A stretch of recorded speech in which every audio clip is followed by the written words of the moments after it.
ಕೈ ಬೀಸಿ ಕರೆದು ಹೋದ ಲಹರಿಗೆ ಮನು ಮತ್ತು ಶಂಕರ್ ಹಿಂದೆ ತನ್ನ ಅಮ್ಮ ಅಪ್ಪ ಕಲ್ಯಾಣ್ ಮತ್ತು ಕಸ್ತೂರಿ ಅವರು ಕೂಡ ಕಾಣಿಸಿದ್ರು. ಅವರು ಕೂಡ ಬರ್ತಿದ್ದಾರೆ ಅಂತ ತಿಳಿಯೋದು ಲಹರಿ. ಅಮ್ಮ ಅಪ್ಪ ನೀವೇನಿಲ್ಲಿ ಅಂದ್ಲು ಆಶ್ಚರ್ಯದಿಂದ. ಬಾಬಾ ಬರೋದಕ್ಕೆ ಹೇಳಿದರು ಅಕ್ಕ, ನನ್ನ MS ಇಲ್ಲೇ ಓದೋದು ಕಾಲೇಜ್ ಕೂಡ ನೋಡಿದ್ದಾರೆ ಅಂತಂದ ಕಲ್ಯಾಣ್. ಲಹರಿ ತಾರಕ್ನ ನೋಡಿದ್ಲು. ತಮ್ಮ ವಿದೇಶದಲ್ಲಿ ಓದ್ತಾನೆ ಅನ್ನೋದಳು ನಿಜವಾಗ್ಲೂ ಅಂದ್ಕೊಳ್ಳೋದು ವಿಷಯ. ಅದನ್ನು ತಾರಕ್ ಈಡೇರಿಸ್ತಿದ್ದಾನೆ ಅಂದರೆ ಅವಳಿಗೆ ತುಂಬ ಆನಂದವಾಗಿ ಅನಿಸಿ ತುಟಿ ಮೇಲೆ ಸುಂದರವಾದ ನಗು ಮೂಡಿಸಿ ಥ್ಯಾಂಕ್ ಯು ಅಂದ್ಲು. ಅವಳ ತುಟಿ ಮೇಲೆ ಮೂಡೋ ಮುಗುಳ್ನಗೆಗಾಗಿ ಅವನು ಏನು ಮಾಡೋದಕ್ಕೂ ಹಿಂಜರಿಯೋದಿಲ್ಲ. 24 ಗಂಟೆಯೂ ಬಿಸ್ನೆಸ್ ಅಂತ ಇರ್ತಾನೆ ಅಂತ ಅಂದ್ಕೊಂಡಿದ್ಲು. ಆದರೆ ತನ್ನ ಫ್ಯಾಮಿಲಿ ಬಗ್ಗೆ ಇಷ್ಟೊಂದು ಆಲೋಚಿಸಿ ಅದನ್ನು ಕಾರ್ಯರೂಪಕ್ಕೆ ತರ್ತಾನೆ ಅಂತ ಅವಳು ಅಂದ್ಕೊಂಡೇ ಇರಲಿಲ್ಲ. ಯಾವಾಗ ಮಾತಾಡ್ಕೊಂಡ್ರಿ ನೀವಿಬ್ಬರು ಅಂದ್ಲು ಆಶ್ಚರ್ಯದಿಂದ ತಮ್ಮನ್ನು ನೋಡ್ದ. ನೀವು ಇಲ್ಲಿಗೆ ಬಂದಮೇಲೆ ನನ್ನ ಎಕ್ಸಾಮ್ಸ್ ಮುಗಿದ್ವು ಅಕ್ಕ. ಬಾಬಾ ಒಂದು ಫೋನ್ ಮಾಡಿದರು, MS ಇಲ್ಲಿ ಮಾಡ್ತೀಯಾ ಕಲ್ಯಾಣ್ ಅಂತ. ಮುಂದಿನ ಓದಿಗೆ ವಿದೇಶ ಅಂದರೆ ಯಾರು ತಾನೇ ಬೇಡ ಅಂತಾರೆ. ನನಗೂ ಕೂಡ ಎಂದಿನಿಂದಲೂ ಆ ಆಸೆ ಇತ್ತು. ಆದರೆ ನಮ್ಮ ಪರಿಸ್ಥಿತಿ ಅದಕ್ಕೆ ಹೊಂದಿಕೆ ಆಗಿಲ್ಲ ಅಂತ ಎಂದು ನಿನ್ನ ಹತ್ರ ಹೇಳಿರಲಿಲ್ಲ ಅಷ್ಟೇ. ಬಾಬಾ ಹಾಗೆ ಹೇಳಿದ ತಕ್ಷಣ ನನಗೆ ಅಳು ಬಂದ್ಬಿಡ್ತು ಲಹರಿ. ತಕ್ಷಣ ಸರಿ ಎಂದೆ. ಆಗ ಹೇಳಿದರು ಮನು ಶಂಕರಣ್ಣ,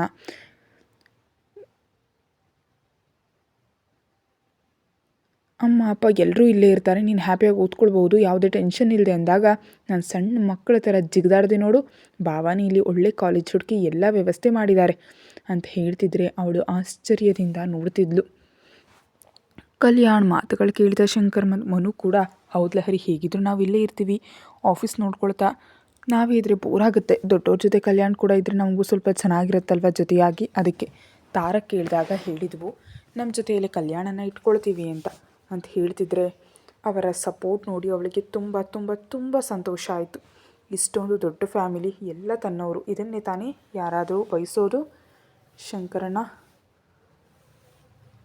MD ಆಗಿ ಚಾರ್ಜ್ ತಗೊಳ್ತಿದ್ದಾರೆ ಅಂತ ಅಮ್ಮ ಅಪ್ಪನನ್ನು ಕೂಡ ಭಾವನವರೇ ಒಪ್ಪಿಸಿ ಇಲ್ಲಿಗೆ ಕರೆಸಿದ ಲಹರಿ ಅಂತಂದಲ್ಲ ಕಲ್ಯಾಣ್. ಅವಳ ಕಣ್ಣುಗಳಲ್ಲಿ ಕಣ್ಣೀರಿಗೆ ಪೈಪೋಟಿ ಕೊಡುವಂಥ ಸಂತೋಷ ಮತ್ತು ಪ್ರೀತಿ ಎದ್ದು ಕಾಣ್ತಿರೋದು ನೋಡ್ತಾ ಮುಂದಕ್ಕೆ ಬಂದ ತಾರಕ್ ಮನುವನ್ನು ಹಗ್ ಮಾಡಿಕೊಂಡು ಹೆಲ್ತ್ ಹೇಗಿದೆಯಮ್ಮ ಅಂತ ಕೇಳ್ದ. ಅತ್ತೆಮ್ಮ ಮತ್ತು ಅಮ್ಮನ ಪ್ರೀತಿಯಿಂದ ಬೇಗ ಗುಣಮುಖಳಾಗಿ ಪ್ರಪಂಚವೆಲ್ಲ ಸುತ್ತುವಷ್ಟು ಹೆಲ್ದಿಯಾಗಿದ್ದೀನಿ ತಾರಕ್ ಅಂತ ನಕ್ಕಿದ್ಲು ಮನು. ಗುಡ್ ಅಂತ ಎಲ್ರಿಗೂ ವೆಲ್ಕಮ್ ಹೇಳಿ ಕಾರ್ಗಳ ಕಡೆ ನಡೆಸ್ತಾ ತಾರಕ್. ನಿರ್ಮಲಾ ಮತ್ತು ಭಾಸ್ಕರ್ ಅವರು ಕಣ್ಣು ದೊಡ್ಡದು ಮಾಡಿ ನೋಡ್ತಾ ಇದ್ರೆ ಅಮ್ಮ ಹೇಗಿದೆ ಫಾರಿನ್ ಕಂಟ್ರಿ ಅಂತ ಕೇಳಿದ್ಲು ಲಹರಿ. ಸಿನಿಮಾಗಳಲ್ಲಿ ನೋಡೋದೇ ಹೊರತು ನಿಜವಾಗಿಯೂ ತುಂಬ ಚೆನ್ನಾಗಿದೆ. ಇವೆಲ್ಲ ಅಳಿಯನಿಂದಲೇ ಇಲ್ದಿದ್ರೆ ಎಲ್ಲೋ ಒಂದು ಸಣ್ಣ ಕಾಲೋನಿಲಿ ಇರ್ತಿದ್ದು ನಾವು ಇವತ್ತಿಲ್ಲಿ ನೀನು ಒಳ್ಳೆ ಮನೆಗೆ ಹೋದೆ, ಕಲ್ಯಾಣ್ ಮುಂದಿನ ಓದಿಗೆ ಇಲ್ಲಿಗೆ ಬಂದ, ಇದೆಲ್ಲ ನಾವು ಊಹಿಸಿದ್ವಾ ನಿಜಕ್ಕೂ ಅಂತ ಆಕೆ ಭಾವುಕರಾಗ್ತಿದ್ರೆ ಲಹರಿಗೂ ಕೂಡ ಹಳೆಯ ಜೀವನ ಕಣ್ಣೆದುರು ಬಂದು ಹೋಯಿತು. ಲಾಂಗ್ ಜರ್ನಿ ಮಾಡಿ ಬಂದಿದ್ದರಿಂದ ಎಲ್ಲರನ್ನೂ ಮನೆ ಹತ್ತಿರ ಡ್ರಾಪ್ ಮಾಡಿ ಲಹರಿಗೂ ಮನೆಯಲ್ಲೇ ಇರೋದು ಕೇಳಿ ಆಫೀಸ್ಗೆ ಹೊರಟ ತಾರಕ್. ಅವನು ಹೋಗ್ತಾ ಇರೋದನ್ನು ನೋಡಿ ಗಬಗಬನೆ ಹೊರಗೆ ಬಂದಂತಹ ಲಹರಿ ಕಾರನ್ನು ಹತ್ತೇ ಬಿಟ್ಲು. ಏಯ್ ಎಲ್ಲರೂ ಇದ್ದಾರೆ, ನಿನ್ನ ಗತಿಯ ಆಫೀಸ್ನಲ್ಲಿಲ್ಲ ಅಂತಿದ್ದವನ ಕಾಲರ್ ಹಿಡಿದು ರಭಸವಾಗಿ ಮುಂದಕ್ಕೆ ಎಳ್ಕೊಂಡು ಡೀಪಾಗಿ ಲಿಪ್ ಲಾಕ್ ಮಾಡಿಬಿಟ್ಲು. ಸಂಪೂರ್ಣವಾಗಿ ಅವನ ಮೇಲೆ ತನಗಿರೋ ಇಷ್ಟ ಮತ್ತು ಪ್ರೀತಿಯನ್ನೆಲ್ಲ ಹೇಗೆ ಇಡಬೇಕು ತಿಳಿದೇ ಆ ಮುತ್ತಿನಲ್ಲೇ ಸುರಿಸ್ತಿದ್ರೆ ಲಹರಿ ಫೀಲಿಂಗ್ಸ್ನ ಅರ್ಥ ಮಾಡಿಕೊಂಡು ಮತ್ತಷ್ಟು ತನ್ನೊಳಗೆ ಅಪ್ಕೊಂಡ ತಾರಕ್. ಸುಮಾರು 6 ನಿಮಿಷಗಳ ಕಾಲ ಅವನ್ನ ಹಾಗೆ ಹತ್ತಿರವಾಗಿಡ್ಕೊಂಡು ಉಸಿರಾಡೋದಕ್ಕೂ ಆಗದೆ ಅವನ ಎದೆಯ ಮೇಲೆ ವಾಲು ಹೋದ್ಲು. ಅವನ ಶರ್ಟ್ ಅವಳ ಕಣ್ಣೀರಿನಿಂದ ಒದ್ದೆ ಆಗ್ತಿದ್ರೆ ಏಯ್ ಮೆಂಟಲ್, ಆಫೀಸ್ಗೆ ಹೋಗಬೇಕು, ಇವಾಗ ಮನೆಗೆ ಬಂದು ಶರ್ಟ್ ಚೇಂಜ್ ಮಾಡಿಕೊಂಡು ಹೋಗುವಷ್ಟು ಟೈಮ್ ನನ್ನ ಹತ್ರ ಇಲ್ಲ, ತುಂಬ ಲೇಟ್ ಆಯಿತು ಅಂತ ಹೇಳ್ತಾ ಇದ್ದರೆ ಈಗೋ ನೋಡಿ ಯಾವಾಗಲೂ ಹೀಗೆ ಕೆಲಸ ಅಂತ ನನ್ನ ಜೊತೆ ಮಾತಾಡೋಲ್ಲ, ನೀವು ಮಾಡಬೇಕಾದ್ನೆಲ್ಲ ಮಾಡಿಬಿಡ್ತೀರಾ, ಇನ್ನು ನನ್ನ ಇಷ್ಟ ಮತ್ತು ಪ್ರೀತಿಯನ್ನು ಯಾವಾಗ ತೋರಿಸೋದು ಅಂತ ದೂರ ಸರಿತಿದ್ದಾಗ ಅವಳ ಹೋಗೋದಕ್ಕೆ ಬಿಡದೆ ಇವಾಗ ತೋರಿಸಿದ್ಯಲ್ಲೇ ಅದು ಸಾಲ್ದಾ ಅಂತಂದ ಸುಂದರವಾಗಿ ನಕ್ಕು ತಾರಕ್. ಎಲ್ಲವೂ ಒಂದೇ ಸಲ ತಿಳಿದ್ರೆ ಒಂದೇ ಬಾರಿಗೆ ಪ್ರೀತಿಯನ್ನೆಲ್ಲ ತೋರಿಸ್ಬೇಕು ಅಂದರೆ ನನ್ನ ಕೈಯಲ್ಲಿ ಆಗಲ್ಲಪ್ಪ. ಏನಾದರೂ ಮಾಡೋ ಮುನ್ನ ನನಗೆ ಹೇಳು ಪ್ಲೀಸ್ ಅಂತ ಅಂದ್ಲು. ಯಾಕೆ ಬಡ್ಡಿಯಾಗಿ ಸ್ವಲ್ಪ ಸ್ವಲ್ಪ ಪ್ರೀತಿ ಕೊಡೋಣ ಅಂತಾನಾ ಅಂತ ಅವಳ ಮುಂಗುರುಳನ್ನು ಸೆರೆಸ್ತಾ ತಾರಕ್. ಲಹರಿ ಏನೋ ಹೇಳೋದಕ್ಕೆ ಹೋದಾಗ ಅವಳ ತುಟಿ ಮೇಲೆ ಬೆರಳನ್ನು ಅಡ್ಡ ಇಟ್ಟು ಹೇಳಿದೆ, ಇದು ನಮ್ಮ ಫ್ಯಾಮಿಲಿ ಅಂತ. ನಮ್ಮ ಫ್ಯಾಮಿಲಿಗಾಗಿ ನಾನು ಮಾಡೋದ್ರಲ್ಲಿ ದೊಡ್ಡದು ಏನಿದೆ ಇದರಲ್ಲಿ? ನಮ್ಮವರಿಗಾಗಿ ಏನು ಮಾಡದಿದ್ದರೆ ತಪ್ಪು. ನೀನು ಅಮ್ಮ ಅಪ್ಪ ಮತ್ತು ಮನೋನಷ್ಟು ಪ್ರೀತಿಯಿಂದ ಕೇರಿಂಗ್ ಆಗಿ ನೋಡ್ಕೊಂಡಿದ್ಯಾ, ಇದು ಅಷ್ಟೇ ಅಂದ್ಕೋ. ಅತ್ತ ಶಂಕರ್ ಲೈಫ್, ಇತ್ತ ಕಲ್ಯಾಣ್ ಸ್ಟಡೀಸ್ ಎರಡೂ ನಮಗೆ ಇಂಪಾರ್ಟೆಂಟ್. ಅವರಿಬ್ಬರು ಒಂದೇ ಕಡೆ ಇದ್ದರೆ ಶಂಕರ್ಗೆ ಬಿಸ್ನೆಸ್ನಲ್ಲಿ ಅನುಭವ ಬರುತ್ತೆ, ಕಲ್ಯಾಣ್ ಕೂಡ ಸೂಕ್ಷ್ಮಗಳನ್ನ ಕಲಿತಾನೆ. ಶಂಕರ್ ಒಬ್ಬನೇಲಿರ್ತಾನೆ ಅನ್ನೋ ಭಯ ಮನುವಿಗೆ ಇರಲ್ಲ, ಹಾಗೆ ಸೆಟ್ ಮಾಡಿದ್ದೀನಿ. ಇದರಲ್ಲಿ ನನ್ನ ಸ್ವಾರ್ಥ ಕೂಡ ಇದೆ ಅಂತ ಹೇಳ್ತಾ ಇದ್ದ ತಾರಕ್. ಸ್ವಾರ್ಥನ ಅದೇನದು ಅಂದ್ಲು ಗೊಂದಲದಿಂದ ನೋಡ್ತಾ. ಇಂಡಿಯಾಕ್ಕೆ ಹೋದ್ಮೇಲೆ ಮಮ್ಮಿ ಡ್ಯಾಡಿ ಅತ್ತೆ ಮಾವನವ್ರನ್ನ ತೀರ್ಥಯಾತ್ರೆ ಕಳಿಸ್ಬಿಟ್ಟು ನಿನ್ನ ಜೊತೆ ನಿಮ್ಮ ಮಿಡಲ್ ಕ್ಲಾಸ್ ಮನೆಯಲ್ಲಿ 10 ದಿನಗಳ ಕಾಲ full day and night project start ಮಾಡೋಣ ಅಂತ ಅಂದ್ಕೊಂಡಿದ್ದೀನಿ ಅಂತ ಕಣ್ಣು ಹೊಡೆದು ಹೇಳ್ತಿದ್ರೆ ಪಾಪ ಅವಳ ಕೆನ್ನೆಗಳಲ್ಲಿ ಗುಲಾಬಿ ಮೊಗ್ಗುಗಳು ಅರಳಿದ್ವು. ಏನು ಪ್ಲ್ಯಾನಿಂಗ್ ಹೇಳಿ ಅಂದರೆ ಇದನ್ನು ಹೇಳ್ತಿದ್ದೀರಾ ಅಂದ್ಲು ನಾಚಿಕೆಯನ್ನು ಮುಚ್ಚಿಟ್ಕೊಳ್ತಾ.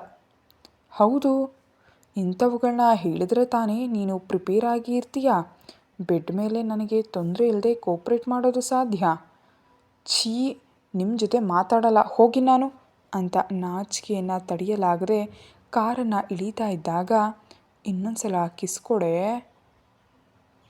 ಅಂತ ಅಂದ. ಅಯ್ಯೋ, ತಮಗೆ ಆಫೀಸ್ ಟೈಮ್ ಆಗ್ತಿದೆ ತಾರಕ್ ವರ್ಮಾ ಅವರೇ, ಹೊರಡಿ ಪಾಪ ಅಲ್ಲಿ ಮಾವನವ್ರು ಒಬ್ಬರೇ ಇರ್ತಾರೆ ಅಂತ ಹೇಳ್ತಿದ್ದಂತಹ ಲಹರಿಯನ್ನು ವೇಗವಾಗಿ ಮೇಲಕ್ಕೆ ಎಳಕ್ಕೊಂಡು ಮತ್ತೊಂದು ಸ್ವೀಟ್ ಮುತ್ತನ್ನು ಅವಳಿಂದ ಪಡ್ಕೊಂಡು ಆಮೇಲೆ ಬಿಟ್ಟ.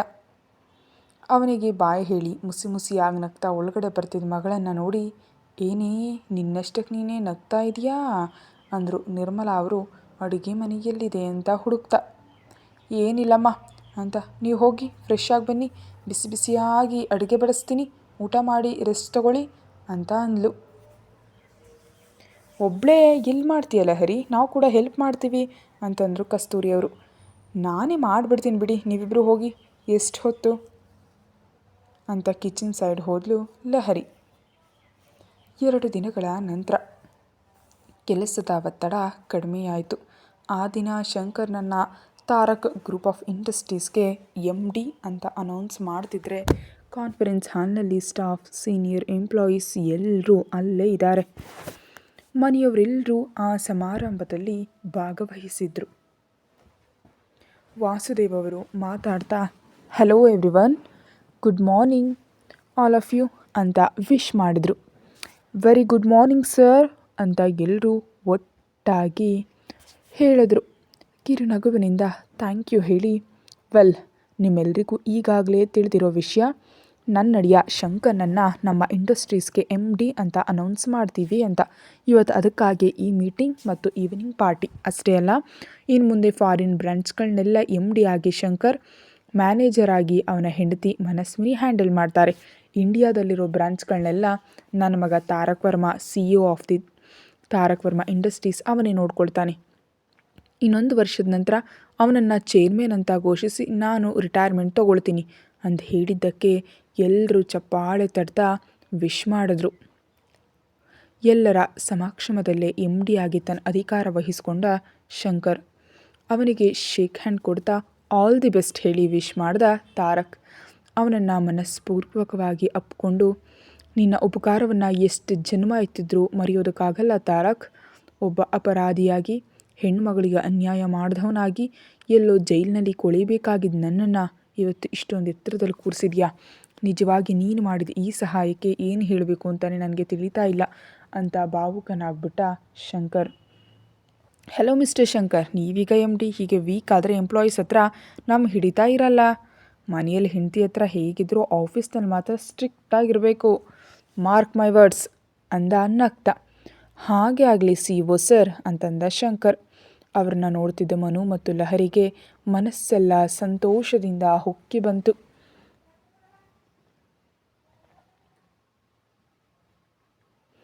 ಡಿಯರ್ ಫ್ರೆಂಡ್ಸ್, ಈ ಶುಭ ಸಂದರ್ಭದಲ್ಲಿ ಎಲ್ರಿಗೂ ಬೋನಸ್ ಜೊತೆ ಸಾಯಂಕಾಲ ಪಾರ್ಟಿ ಕೂಡ ಅರೇಂಜ್ ಮಾಡಿದ್ದೀವಿ. ಎಲ್ಲರೂ ತಪ್ಪದೆ ಬಂದು ಎಂಜಾಯ್ ಮಾಡಬೇಕು. ನಿಮ್ಮ ಸಹಾಯ ಮತ್ತು ಸಹಕಾರ ನಮ್ಮ ಕಂಪ್ನಿಗೆ ಯಾವಾಗಲೂ ಇರಬೇಕಂತ ಬಯಸ್ತೀನಿ ಅಂತ ಹೇಳಿದರು ವಾಸುದೇವ್. ಆ ಸಾಯಂಕಾಲ ಹೋಟೆಲ್ನಲ್ಲಿ ಅರೇಂಜ್ ಮಾಡಿದ ಪಾರ್ಟಿಯಲ್ಲಿ ಎಲ್ಲರೂ ಫುಲ್ಲಾಗಿ ಎಂಜಾಯ್ ಮಾಡಿದ್ರು. 10 ದಿನಗಳ ಕಾಲ ಅಲ್ಲೇ ಇದ್ದು ಶಂಕರ್ ಕೆಲಸದಲ್ಲಿ ಸ್ಥಿರವಾದ ಮೇಲೆ ಕಲ್ಯಾಣನ ಕಾಲೇಜ್ ಜಾಯಿನ್ ಮಾಡಿಸಿ ಹಾಸ್ಟೆಲ್ ಸೇರಿಸಿ ವೀಕೆಂಡ್ಸ್ನಲ್ಲಿ ಮನೆಗೆ ಬರುವಾಗ ಅರೇಂಜ್ ಮಾಡಿದ ತಾರಕ್. ಲಾಂಗ್ ವೀಕೆಂಡ್ ಸಿಕ್ಕಿದ್ರಿಂದ ದೊಡ್ಡವ್ರನ್ನ ಟ್ರಿಪ್ ಕರ್ಕೊಂಡು ಹೋದ. UK ಯಿಂದ USA ಗೆ ಶಿಫ್ಟ್ ಆದರು. ಭವಾನಿ ಸುಬ್ರಹ್ಮಣ್ಯಂ ಅವರು ಅವರ ವಯಸ್ಸಿನ ಕಾರಣ ಹೊರಗೆ ಹೋಗೋದಕ್ಕೆ ಇನ್ನೂ ಆಗದೇ ಇದ್ದಿದ್ದರಿಂದ ಮನೆಯಲ್ಲೇ ಸೀಮಿತರಾದರು. ಅವ್ರಿಗೆ ಯಾವುದೇ ತೊಂದರೆ ಇಲ್ಲದೆ ಅವರಿಗೆ ಕೇರ್ ಟೇಕರ್ಸನ್ನು ಅರೇಂಜ್ ಮಾಡ್ದ. ಮನುವಿಗೆ ಮನೆಯಲ್ಲಿ ಲೋಡ್ ಇಲ್ಲದಂತೆ ಹೆಲ್ಪರ್ಸ್ ಇಟ್ಟ. ಶಂಕರ್ ಆಫೀಸ್ನಲ್ಲಿ ಸ್ಟ್ರೆಸ್ ತಗೊಳ್ಳದಂತೆ ಅವನ ಕೆಳಗೆ ಅಸಿಸ್ಟೆಂಟ್ ಇಟ್ಟ. ಅವನ ಪ್ರತಿ ಆಲೋಚನೆಗೆ ಮುಗ್ಧಳಾಗ್ತಿದ್ಲು ಲಹರಿ. ಎಷ್ಟು ಚೆನ್ನಾಗಿ ಆಲೋಚನೆ ಮಾಡ್ತಾನೆ ಪ್ರತಿಯೊಬ್ಬರ ಬಗ್ಗೆ. ತನ್ನ ಗಂಡನ ಮೇಲೆ ಸ್ವಲ್ಪ ಹೆಮ್ಮೆಯ ಜೊತೆಗೆ ಅಂಥ ವ್ಯಕ್ತಿ ತಾನು ಹೆಂಡತಿ ಆಗಿದ್ದಕ್ಕೆ ತುಂಬ ಸಂತೋಷ ಆಗಿತ್ತು. ಮನು, ಕಲ್ಯಾಣ್ ಮತ್ತು ಶಂಕರನ್ನ ದೊಡ್ಡವ್ರ ಹತ್ರವೇ ಬಿಟ್ಟು ಉಳಿದವರು ಎಲ್ಲರೂ ಮತ್ತೆ ಇಂಡಿಯಾಗೆ ಬಂದರು. ತಾರಕ್ ಕೇಳಿದಂತೆ ಬಂದು 1 ವಾರ ಕಸ್ತೂರಿ, ವಾಸುದೇವ್ ಅವರು, ನಿರ್ಮಲಾ ಮತ್ತು ಭಾಸ್ಕರ್ ಅವ್ರನ್ನ 2 ವಾರಗಳ ತೀರ್ಥಯಾತ್ರೆಗೆ ಹೋಗೋದಕ್ಕೆ ರೆಡಿ ಮಾಡಿದ್ರು. ಅವರಿಗಾಗಿ ಎಲ್ಲ ವ್ಯವಸ್ಥೆಗಳು ಮಾಡಿದ ತಾರಕ್. ಮದುವೆ ಆದಾಗಿಂದ ಮಕ್ಕಳಿಗೆ ಒಟ್ಟಿಗೆ ಕಳೆಯೋದಕ್ಕೆ ಸರಿಯಾದ ಸಮಯ ಸಿಗಲಿಲ್ಲ ಅಂತ ಅರ್ಥ ಮಾಡ್ಕೊಂಡು ದೊಡ್ಡವರು ಶೀಘ್ರದಲ್ಲೇ ಅವರಿಗೆ ಗ್ರ್ಯಾಂಡ್ ಪೇರೆಂಟ್ಸ್ ಆಗಿ ಪ್ರಮೋಷನ್ ಕೊಡಲು ದೇವರಲ್ಲಿ ಕೇಳ್ಕೊಳ್ತಾ ಆನಂದದಿಂದ ತೀರ್ಥಯಾತ್ರೆಗೆ ಹೊರಟರು. ಒಂದು ಸಾಯಂಕಾಲ ಹೊರಗೆ ಮೆಲ್ಲಗೆ ಹನಿಗಳು ಬೀಳ್ತಾ ಇದ್ವು. ಟೆರೇಸ್ ಮೇಲೆ ಸ್ವಿಂಗ್ ಚೇರ್ನಲ್ಲಿ ತಾರಕ್ ಮಂಡಲಲ್ಲಿದ್ದಾಳೆ ಲಹರಿ. ಪ್ಲೇನ್ ರೆಡ್ ಸೀರೆಯಲ್ಲಿದ್ದಾಳೆ. ಪಾಪ ಅವಳನ್ನ ಅಪ್ಕೊಂಡಿದ್ದವನಿಗೆ ಅವಳ ಸೀರೆ ಸೆರಗ್ ಚಳಿಯಿಂದ ಬೆಚ್ಚಗಿನ ಅನುಭವ ನೀಡೋದಕ್ಕೆ ನೋಡ್ತಾ ಇತ್ತು. ಎಲ್ಲರನ್ನೂ ಒಂದೇ ಸಲ ಯಾಕೆ ಕಳಿಸ್ಬಿಟ್ರಿ, ನಾವಿಬ್ಬರೇ ಇರಬೇಕು ಅಂತಾನಾ ಕೇಳಿದ್ಲು ಲಹರಿ.